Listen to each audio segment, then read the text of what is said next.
नमस्कार मित्रों। शुक्र देव के फल की चर्चा करते हुए हमने अभी तक प्रथम भाव और दूसरे भाव की चर्चा की है। आज हम शुक्रदेव के फल की तीसरे भाव चौथे भाव के फल जानेंगे। शुक्रदेव तीसरे और चौथे बैठकर क्या फल देते हैं। जैसा कि आप जानते हैं, शुक्रदेव जो है कुंडली में दूसरे भाव और सप्तम भाव के स्वामित्व रखते हैं, अर्थात धन संपत्ति ऐश्वर्य, आपके सामने वाला जो पार्टनर होगा वो, मतलब बिजनेस, रोज़मर्रा का जीवन, ये सारी चीज़ें जो हैं शुक्रदेव कंट्रोल करते हैं और शुक्रदेव 12वें में उच्च के होते हैं। तो शुक्रदेव जो हैं वो एक भौतिक जीवन जीने के लिए बहुत ज़्यादा महत्वपूर्ण होते हैं, क्योंकि प्रेम की आवश्यकता होती है। और शुक्र यदि अच्छे हुए तो व्यक्ति बहुत ही प्रेमी स्वभाव का होगा, काव्यात्मक होगा, रचना करने वाला होगा। और शुक्र यदि कहीं नीच के हो गए तो व्यक्ति भोगी प्रवृत्ति का होगा और येन केन प्रकारेण किसी भी चीज़ का भोग करने का कोशिश करता रहेगा। तो आइए जानते हैं हम तीसरे भाव में शुक्र बैठकर क्या फल देंगे। लाल किताब के अनुसार भी चर्चा करेंगे। पहले वैदिक जान लेते हैं। तीसरे घर में शुक्र का बहुत अच्छा फल नहीं माना जाता है, क्योंकि बुध से इनकी बहुत अच्छी नहीं पटती है, क्योंकि बुध के ही एक और राशि कन्या में ये नीच के हो जाते हैं, तो तीसरे में बहुत अच्छा नहीं माना जाता है। हालांकि ये अपने घर दूसरे से दूसरे हैं, तो यहाँ पर थोड़ा मजबूत हो गए तो संपत्ति वगैरह देंगे, लेकिन कृपण, अप्रिय, सुख और संपत्ति से हीन, बिना स्त्री का ही रहता है, ऐसा बहुत सारे शास्त्रों में मत है। लेकिन ये डिपेंड करता है कि शुक्र योग कारक हैं अथवा नहीं।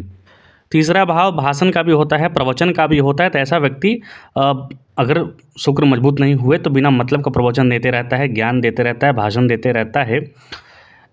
ऐसे व्यक्ति की बिना स्त्री के ही रहना पड़ता है, मतलब कि उसे जो सामने वाले जो अपना पार्टनर है उसके साथ मधुरता या फिर उसका जो लंबे टाइम तक जो साथ है वो मिलने में कठिनाई होती है। तो यहाँ पर शुक्र का उपाय ज़रूर करें आप साथ में। यहाँ पर देखा जाता है कि व्यक्ति पुत्र लाभ होने पर भी, अर्थात पुत्र होने पर भी संतुष्ट नहीं रहता है। साहसी होते हुए भी साहस के कार्यों से घबराता है। स्त्री होते हुए भी, उसकी पत्नी है, फिर भी वो प्रेम से घबराता है।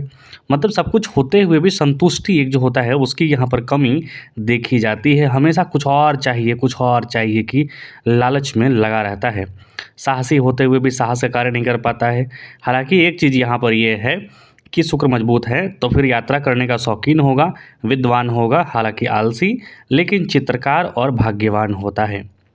अब यदि हम यहाँ पर लाल किताब के हिसाब से चर्चा करें तो खुद अपनी बीवी सिर्फ मामूली हालत के होने के बजाय भाई की तरह बराबर के मर्द का काम देगी।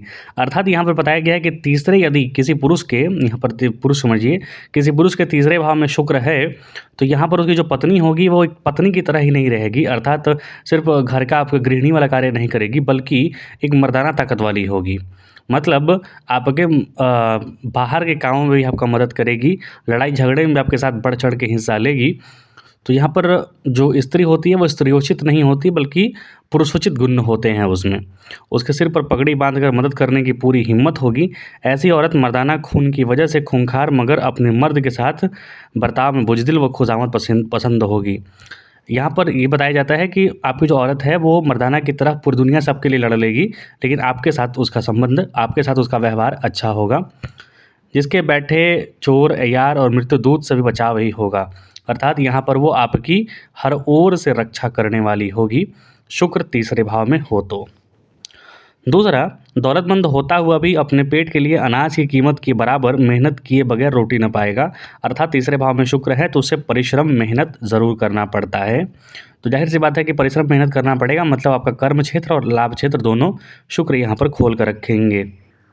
तीसरा, भाई बंधों के हाथों से धन हानि आम होगी। दौलत की बर्बादी की वजह कोई औरत भी हो सकती है, तो यहाँ पर सतर्कता बरतें अपने भाई बंधुओं और किसी पराई स्त्री से बचकर रहें, या फिर किसी भी स्त्री जिससे कि आपका धन हानि हो रहा है। और चौथा, तीर्थ यात्रा और नेक कामों का उम्दा फल मिलेगा। चूँकि तीसरे में शुक्र बैठे हैं तो तीसरा यात्रा से संबंधित होता है, तो यात्रा, आप तीर्थ यात्रा करें, नेक काम करें तो उसका उम्दा फल होगा। आपको उसका कुछ ना कुछ आशीर्वाद ज़रूर मिलेगा, उसका सहयोग ज़रूर मिलेगा। तो ये शुक्र के तीसरे भाव में मैंने फल बताए। आइए अब हम शुक्र के चौथे भाव में फल की चर्चा करते हैं। चौथे भाव में शुक्र का बैठना और वहाँ पर उच्च का बैठना, अपने घर में बैठना अच्छा फल देता है, क्योंकि चौथा भाव जो होता है वो भूमि, भवन, वाहन और आंतरिक सुख का होता है। तो चौथे में शुक्र बैठे हैं, शुभ ग्रह हैं, जातक उत्तम सवारी, अच्छा मकान, आभूषण, वस्त्र और सुगंधित पदार्थों से संपन्न होता है। ऐसा जातक अपने साथियों से आगे बढ़ जाता है, मतलब मित्र वगैरह का उसका सहयोग प्राप्त होता है इसे, तथा उच्च पद प्राप्त करता है। इसके अनेक मित्र होते हैं, आवश्यकता का सभी सामान उसके पास होता है। जन्म से ही वह अपनी माता का पालन पोषण करता है, अर्थात माता का ध्यान रखता है, माता इसकी ध्यान रखती है, मतलब माता से विशेष लगाव होता है। जो दीर्घायु, परोपकारी, आस्तिक, व्यवहार दक्ष तथा कुशल होता है। यदि चौथे घर में शुक्र पाप ग्रहों के साथ युति करता हुआ मौजूद है, अर्थात यहाँ पर कहीं से भी पीड़ित हो रहा है शुक्र, तो परस्त्रीगामी होगा तथा भयंकर गुप्त रोगों से भी पीड़ित हो सकता है। तो यहाँ पर शुक्र के ये भी फल बताए गए हैं, याद रखिए। यहाँ पर शुक्र कहीं से भी नीच का या फिर पाप पीड़ित नहीं होना चाहिए। यदि पाप पीड़ित वाले फल मिल रहे हैं तो आपको शुक्र देव के उपाय करने होंगे। हालांकि शुक्र चतुर्थ भाव में अच्छा ही फल बताया गया है। घर जो होगा अच्छा होगा, घर के आसपास तालाब, बावड़ी, पानी वगैरह का होगा, बाग बगीचे होंगे, मतलब घर अच्छा मिलता है। लाल किताब के अनुसार यदि हम चर्चा करें तो मर्द की जन्म कुंडली में शुक्र दो मुराद औरत, और औरत की कुंडली में उसका खाविंद मुराद होगी। अर्थात यहाँ पर चौथे भाव में शुक्र बैठे हैं, तो लाल किताब के अनुसार प्रायः देखा जाता है कि 2 औरत उसके जीवन में ज़रूर होते हैं। अगर पहली औरत से पहला ही मर्द दोबारा शादी कर लें तो औरत होने की शर्त नहीं रहेगी और औलाद जल्दी होगा। मतलब चौथे में शुक्र के बैठने से 2 विवाह का योग बनता है, और साथ ही साथ संतान पर में भी थोड़ी परेशानियां आती हैं। तो एक ही कन्या से 2 बार विवाह करने की सलाह दी जाती है। यहाँ पर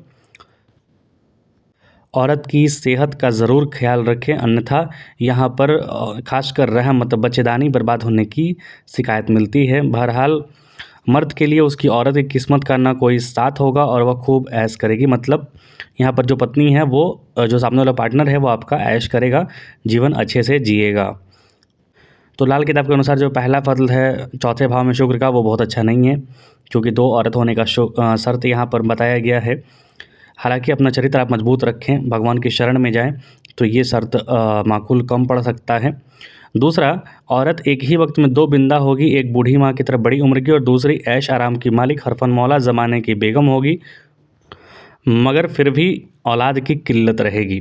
तो यहाँ पर संतान संबंधित परेशानियाँ भी बता रहा है। भले ही जो आपकी पत्नी हो, आपका जो पार्टनर हो वो हरफन मौला हो, हर कार्य में दक्ष हो, लेकिन फिर भी परेशानियाँ रहती हैं। यह घर खासकर औरत मर्द के जिस्मानी रिश्ते का, खाविंद और बीवी को औलाद का है। तो यहाँ पर ये तीनों चीज़ परेशानियाँ रहेंगी। तो यहाँ पर शुक्र बैठे हैं तो आपको सब कुछ देंगे, लेकिन आपका जो आंतरिक सुख है वहाँ पर थोड़ा बिगाड़ देंगे। तो वहाँ पर बचने की आवश्यकता है, शुक्रदेव के उपाय करने की आवश्यकता है आपके लिए। चौथे में शुक्र हैं तो आपको वाहन, भूमि, भवन ये सब सारी चीज़ें मिल जाएंगी और आप बड़ी आसानी से सब प्राप्त कर लेंगे। मित्रों का सानिध्य अच्छा रहेगा, लेकिन आपका जो पर्सनल लाइफ है वहाँ पर थोड़ी खटपट होने की पूरे योग बनते हैं। तो शुक्र का उपाय ज़रूर करें, अपने चरित्र पर नियंत्रण ज़रूर रखें, और शुक्र के उपाय में तो सबसे पहले माता का आशीर्वाद लें यहाँ पर, क्योंकि चतुर्थ भाव में बैठे हैं। तो ये मैंने शुक्र के तीसरे भाव और चौथे भाव में आपसे फलों की चर्चा की। अगली वीडियोज़ में हम जानेंगे 5वें से लेकर 12वें तक का। आप कृपया चैनल को लाइक से सब्सक्राइब ज़रूर करें, और कुछ त्रुटि हो, कुछ पूछना हो तो आप कमेंट बॉक्स में लिख सकते हैं, या फिर हमसे आप संपर्क कर सकते हैं। देखने के लिए आपका बहुत बहुत धन्यवाद। जय हिंद।